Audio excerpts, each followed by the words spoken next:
Sir నమస్తే sir, మీ పేరు? నా పేరు బొప్పన కోటేశ్వరరావు. ఏం చేస్తుంటారు సార్? రిటైర్డ్ ఎంప్లాయీని. Okay sir. ఏ నియోజకవర్గం కిందకి వస్తుంది సార్ మీది? నేను ఇక్కడే ఉన్నా, ఈ నియోజకవర్గమే. తూర్పు నియోజకవర్గమే, గద్దె రామోహన్ గారి నియోజకవర్గమే. Right sir. ఏంటి సార్ మరి ఇప్పుడు ఈసారి కూటమి అభ్యర్థి గద్దె రామ్మోహన్ రావు గారు, ఒకవైపు వైసీపీ నుంచి అవినాష్ గారు పోటీలో ఉన్నారు కదా, ఎలా ఉండబోతుంది అంటారు ఈసారి?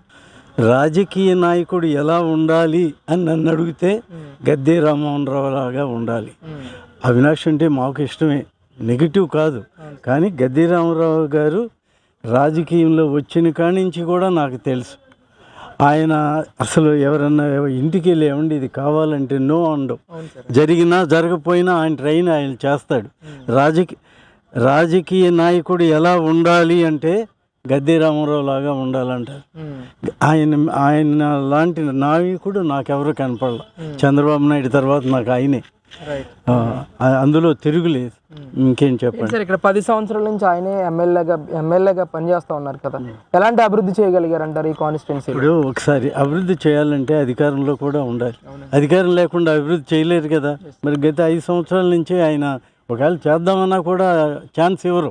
అర్థం కాదు. ఆయన శాయశక్తులా చేశాడు, అందులో అనుమానం లేదు. ఆయన చేయగలిగింది చేశాడు. ఆయన ఇక్కడ ఎంపీగా కూడా కొంతకాలం ఉన్నాడు కదా, అప్పుడు కూడా ఈ చుట్టుపక్కల రోడ్లు కానీ అవి కానీ బాగానే చేశాడు. అసలు అంటే నా అభిప్రాయం చెబుతున్నా, కిందటిసారి చంద్రబాబు నాయుడిని ఓడించుకోవటం ఎంత దుర్మార్గమో, అసలు ప్రజాస్వామ్యం అపహాస్యం అయిపోతుంది అనిపిస్తాను. నాకు 10th క్లాస్లో ఉండగా మా గురువుగారు ఒకళ్ళు చెప్పారు, అబ్రహం లింకన్ గారి కొటేషను, డెమోక్రసీలో ప్రజల్ని చైతన్యవంతులు చేయకపోతే బేడిమోక పరిపాలన అవుతుంది అని. యాక్చువల్గా 5 సంవత్సరాల్లో మనం అబ్జర్వ్ ఇప్పటికీ చూస్తూ ఉంటే సిద్ధం అని వెళ్తూ ఉంటారు. జనాలు ఎగబడుతున్నారు, డబ్బులు ఇస్తున్నారు. పల్లెటూరులకు వెళ్ళండి.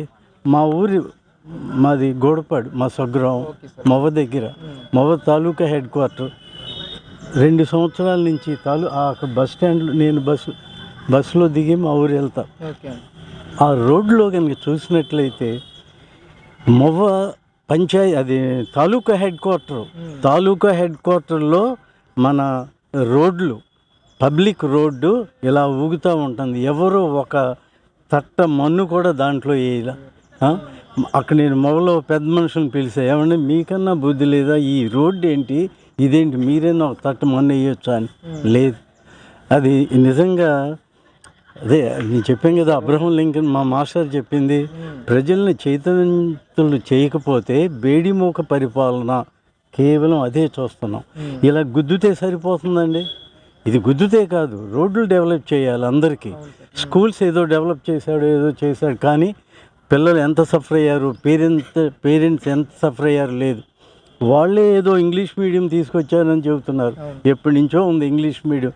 నాకు తెలిసిన బీద పిల్లలు కూడా వాళ్ళ ఇంగ్లీష్ మీడియం, కోలవేని గ్రామంలో ఇంగ్లీష్ మీడియం చదువుకుని మంచి ఉద్యోగాల్లో ఉన్నారు. మీడియం మార్చడం కాదు, అక్కడ వసతులు, టీచర్సు, ఎయిడ్స్ ఇవన్నీ చేయటం, పిల్లల సౌకర్యం. ఆ స్కూల్స్ మూసేసి దూరం పంపమంటే పిల్లలు ఎలా వెళ్తారండి? అది అంటే ఒకళ్ళ కాన్సెప్ట్ వేరు. చంద్రబాబు నాయుడిని ఈసారి గెలిపించుకోకపోతే ఆంధ్ర నాశనం, నా ఉద్దేశం. గద్దె రామారావు గారు ఆటోమేటిక్గా గెలుస్తారండి. ఆయన గురించి మీరు ఈ ప్రెస్ మీట్లు నాలాంటి వాళ్ళని అడగక్కర్లా. ఎందుకంటే ఆయన ఒక నిజాయితీ, నిబద్ధత, రాజకీయ చైతన్యం అన్నిలో ఉన్నాయి. ఆయన డెఫినెట్గా ఆయన గురించి ఎవరు క్యాన్వాస్ కూడా ఆయన కూడా చేయొచ్చు. ఆయన ఇంట్లో కూర్చున్నా గెలుస్తాడు. అంటే నా వ్యక్తిగత అభిప్రాయం. తర్వాత నేను ఎందుకు బాధపడుతున్నాను, స్టేట్ అయింది, నేను చాలా యావరేజ్ మనిషిని, సామాన్యుని, అతి సామాన్యుని. ఈ రాష్ట్రం ఒక్క చంద్రబాబు నాయుడు వల్లే డెవలప్ అవుతుంది. ఎందుకంటున్నానంటే చంద్రబాబు నాయుడు మొట్టమొదటగా ఇప్పుడు దాన్ని ఏమంటారు, ఎన్ఆర్ఐలను ఆకట్టుకుని ఊళ్ళోకి తీసుకొచ్చి గ్రామాలను అడాప్ట్ చేసి దాన్ని ఏమంటారు, జన్మభూమి అది కాన్సెప్ట్ తీసుకొచ్చింది ఆయనే. అలా ఉంచండి. ఇప్పుడు ఈ లేడీస్ని, మహిళా గ్రూపులను తయారు చేసింది ఆయనే. అసలు ఎక్కడ చూసినా ఇప్పుడు హైదరాబాదు కానీ ఎక్కడ కానీ హైటెక్ సిటీ కానీ ఏదని కానీ ఏమండి అలాంటి వ్యక్తిని సరే ఏదో చిన్న చిన్న తప్పులు జరిగితే వేరే 53 రోజులు జైల్లో వేశారంటే నేనైతే చచ్చిపోయేవాడినండి. నేను నిజంగా చెబుతున్నా. అలాంటి సిచ్యువేషన్లో నేను ఆయన మహానుభావుడు ఎలా తట్టుకున్నాడో కానీ ఇప్పుడు కేజ్రీవాల్ చూడరాదు, ఆ కవిత వాళ్ళకి బయటపడ్డాయి కొంత కాంతో ఏమీ లేకుండా అలాంటి మహానుభావుడిని ఇంత డెవలప్ చేసినాన్ని ఏమీ చేయలేదని వేశారంటే చెప్పండి. ప్రజల్లో మీ ప్రెస్ వాళ్ళు మీరు కూడా చైతన్యం తీసుకురావాలండి. ప్రజలు మరి మీరు ఏ గ్రూపు తెలియదని కూర్చోబెట్టారు, నన్ను అరెస్ట్ చేస్తారో కూడా తెలీదు మీరు మాట్లాడితే. నేను ఈ మాట ఎందుకంటున్నానంటే నాకు చాలా డిగ్రీలు ఉన్నాయి. బేసిక్గా నేను చాలా దేశాలకు తిరిగాను. అల్జీర్స్లో కూడా 5 years వర్క్ చేశా.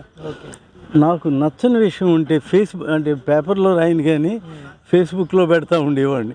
ఇది ఇలా ఉంటే బాగుంటుంది, ఇలా ఉంటే బాగుంటుంది. ప్రస్తుత ప్రభుత్వం వచ్చిన 1 year తర్వాత ఒక ఫోన్ వచ్చింది. ఆ ఫోను సిమ్ ఎక్కడదంటే బ్రెజిల్ నుంచి వచ్చింది, కానీ ఫోన్ ఇక్కడిదే. ఆడేమన్నా అంటే నీకు కులపిచ్చ, రాజకీయ పిచ్చ, నువ్వు ఇలా ఉన్నావంటే నేను ఇచ్చా ఫోన్ అన్నాడు. ఫోన్ నెంబర్ నోట్ చేసుకున్నా. ఫోన్ నెంబర్ నోట్ చేసుకుని పోలీస్ స్టేషన్కి వెళ్ళి రిపోర్ట్ చేద్దాం అనుకున్నా. మళ్ళీ తమాయించుకున్నా. పోలీస్ స్టేషన్కి వెళ్ళినా వాళ్ళు మాత్రం ఏం చేస్తారు, ప్రభుత్వాన్ని వ్యతిరేకం చేయరని తమాయించుకున్నా.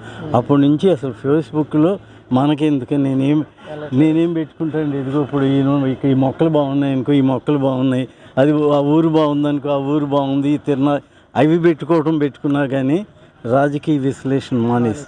రంగనాయకం గారు చూడండి, ఆవిడ ఓల్డ్ లేడీ, సోషల్ సర్వీస్, ఆవిడని ఎంత హెరాస్ట్ చేశారు. ఇది ప్రజాస్వామ్యంలో అప్రజాస్వామ్యం అండి అది ఎవరు. కానీ ఇప్పటికీ కూడా మరి ఆ జనము సిద్ధము ఎక్కటము ఇది వాళ్ళు ఏమనుకుంటున్నారంటే ప్రజలు ఏదో డబ్బులు ఇస్తున్నారు అనుకుంటున్నారే కానీ ఈ డబ్బులు ఎక్కడే, ఆయన జేబులో ఏమైనా ఇస్తున్నాడా? మన ట్యాక్సేషనే, మన దగ్గర ట్యాక్సేషన్ ఇది అందరూ కడుతున్నాం ట్యాక్స్. ఈవెన్ బీదవాడు కూడా ట్యాక్స్ కడుతున్నాడు. నువ్వు 10 రూపాయలు కొంటే అందులో 3 రూపాయలు ట్యాక్స్ వేస్తున్నాడు.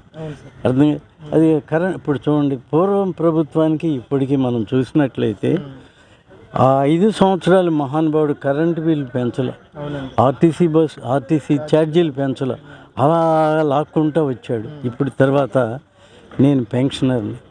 అసలు ఎప్పుడన్నా ఉందండి ఇతను ఏ ప్రభుత్వం అయినా దిగిపోయేపాటికి 2 DAలు ఉంటాయి. ప్రతి ప్రభుత్వం DAలు ఉంటాయి, 2 DAలు ఎప్పుడూ ఉంటాయి. అసలు ఇప్పుడు ఎన్ని DAలు ఉన్నాయో నాకే తెలియదు. అదిగాక ఒక ప్రభుత్వం దిగిపోయే ముందు ఉన్న ఏరియర్ని పలానా రోజుకి సెట్ చేస్తారు. ఇంకా 2 ఏళ్ళకి పెట్టాడు. ఈ రావాల్సిన బకాయిలు ఇంకా ఈయన ఉంటాడో ఇంకొకళ్ళు వస్తారో మనకు తెలియదు. ఇదంతా కూడా చూస్తుంటే అసలు ఈ ఉదాహరణకి మన ట్యాక్సేషను దాని అడ్వైజర్స్, ఎంతమంది అడ్వైజర్స్ కావాలండి? మ్యాక్సిమం 3-4 చాలు. నిన్న పేపర్లో చూస్తే 40-50 మంది అడ్వైజ్. ఇందులో 10 మందో 9 మందో క్యాబినెట్ హోదా అంటే ఎంత డబ్బులు ఖర్చు అవుతాయి? ఈ డబ్బులని ఎక్కడేయండి? కనీసం ప్రజలు ఆలోచించొద్దండి. మీలాంటి వాళ్ళు ఎడ్యుకేట్ చేయాలి. ఊరికి నా దగ్గరికి వచ్చి మాట్లాడతాం కాదు, విలేజ్లోకి వెళ్ళి వాళ్ళకి తెలియని చాటుకి మన డబ్బులు ఇచ్చేది మన డబ్బులే, గవర్నమెంట్ ఇప్పుడు అయినా ఇస్తాన్నారు. ఇదేమవుతుందంటే ఒకడికొకడు మించి చివరికి దేశం దివాళా తీసేలా. ఇప్పుడు ఈయనేమంటున్నాడు 4 ఇస్తానంటాడు, ఇప్పుడు 3 పోయింది 4 వస్తుంది. ఈ డబ్బులన్నీ మనయే కదా, ఆయన అనకపోతే గెలవడు ఏమండి. తర్వాత ఇంకొకటి అండి, అంటే నా అభిప్రాయం అడిగారు కాబట్టి చెబుతున్నా. ఇక్కడ గద్దె రామారావు గురించి అడిగారు, ఆయన గురించి అసలు చెప్పక్కర్లా. ఆయన డెఫినెట్గా గెలిచిన క్యాండిడేట్లో ఆయన ఒకడు.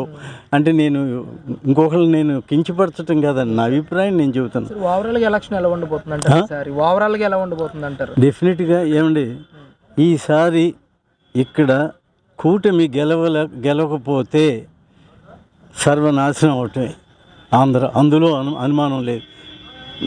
చంద్రబాబు నాయుడు ఏమైనా పిచ్చాడేం కాదండి. యాక్చువల్గా మన రాష్ట్రం, అంటే నా అభిప్రాయం చెబుతున్నా, మన రాష్ట్రం డెవలప్ అవ్వకుండా ఉండడానికి మోడీనే కారణం. నా అభిప్రాయం చెబుతున్నా. స్పెషల్ స్టేటస్ అన్నాడు, నీ చేతిలో ఉంది, నీ గ్రూపులో ఉన్నావు, ఎన్డీఏలో ఉన్నావు, ఎందుకు ఇలా ఏదో సాకులు చెబితే సరిపోయిందా? అమరావతి వచ్చావు, నీళ్ళు మట్టి తెచ్చావు, అక్కడ పెట్టావు.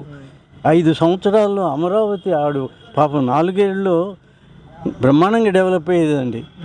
మొట్టమొదటి నుంచి కేసులేగా, ఆ పొలం తీసుకుంటా అంటే కేసులు, పవనాలు కూడా ఎగురుతూ తిరిగారు, చేశారు ఇన్ని కేసులు. అయినా తమాయించుకొని 2 ఏళ్ళు కేసులకే పోయింది. 3 ఏళ్ళలో ఇప్పుడు 33,000 ఎకరాలు సంపాదించడం కష్టం. తర్వాత అక్కడ చూడండి, మీరు వెళ్ళి చూస్తే, మేము ఇక్కడ వాకింగ్ వెళ్ళేవాళ్ళం. అక్కడ కాంపిటీషన్, ఇక్కడ ఒక ఆయన ఉన్నాడు, ఆయన తీసుకెళ్ళేవాడు వాకింగ్ కాంపిటీషన్, వాటికి వెళ్ళి మారుతానని అది వెళ్ళేవాళ్ళం. అప్పుడు ఇప్పుడే శ్మశానం అయిపోయింది. అది ఈ 5 సంవత్సరాల్లో డెవలప్ చేస్తే ఎంత బ్రహ్మాండంగా ఉండేదండి. అది అంటే నా బాధ ఏంటంటే, మీలాంటి వాళ్ళు మమ్మల్ని అడగటం కాదు, విలేజ్లోకి వెళ్ళి ఆ ప్రజల్ని, ఈ గుద్దే డబ్బు మన డబ్బే, వీళ్ళు గుద్దుతారు, డెవలప్మెంట్ కావాలి, ఏదన్నా కంపెనీలు వచ్చినాయా, ఏదన్నా ఒక కంపెనీ వచ్చిందా, రోడ్లు ఒకసారి చూడండి. వీళ్ళు నేను చెప్పే కదా, మా ఊరు తాలూకా హెడ్ క్వార్టర్లోనే రోడ్డు అంత దరిద్రంగా, ఎక్కడికి వెళ్ళినా ఓగిసలాట్లే. మనకు కనీసం ఇది ఉండొద్దు. ఒక రోడ్డు కాదండి, మీరు పల్లెటూరుకి ఎక్కడికైనా వెళ్ళండి, ఊళ్ళట్లే. అసలు మెయిన్ ప్రతి ఒక్కడికి కావాల్సింది రోడ్డు. పాలు అమ్ముకునేవాడు కానీ, ఏది అమ్ముకున్నా చిన్న వ్యాపారస్తుడు కానీ ఎలా వెళ్తాడు? నిన్న ఎక్కడో చూసా, ఒక రోడ్లో వెళ్తా అంటే పడి చచ్చిపోయాడు, ఏదో బండి పడో ఏదో. ఇది ఒక రోజు కాదు, రోజు జరుగుతుంది. కాబట్టి మేమే కాదండి, మేము కూడా అనుకుంటాం, మేము ముసలాం అంత తెలియలేం. ప్రజల్ని చైతన్యవంతులు చేయాలి. మన స్టేట్ ఎలా డెవలప్ అవుతుంది, మన స్టేట్ని ఎలా డెవలప్ చేయాలి, దానికి ఎవరు చేయగలరు? ఇప్పుడు చూడండి, ఇప్పుడు మోడీని ఎందుకు కలుపుకున్నాడండి? మోడీని కలుపుకోకపోతే ఇక్కడ ఎలక్షన్ సరిగ్గా జరగదు. ఆడు ఇష్టం వచ్చేట్టు ఇప్పటికే చేస్తున్నారు. అతను వచ్చాడు కాబట్టి జడుస్తారు, చేస్తారు. అతను కూడా చూడండి, 53 రోజులు ఇతను ఇంత లీడర్ ఉంటే నోరు మెదిపారండి వాళ్ళు ఏంటి? ఇప్పుడు పవన్ ఇంకొకటి చూడండి, రాజకీయం ఎంత వరస్ట్గా ఉందో మన దేశంలో.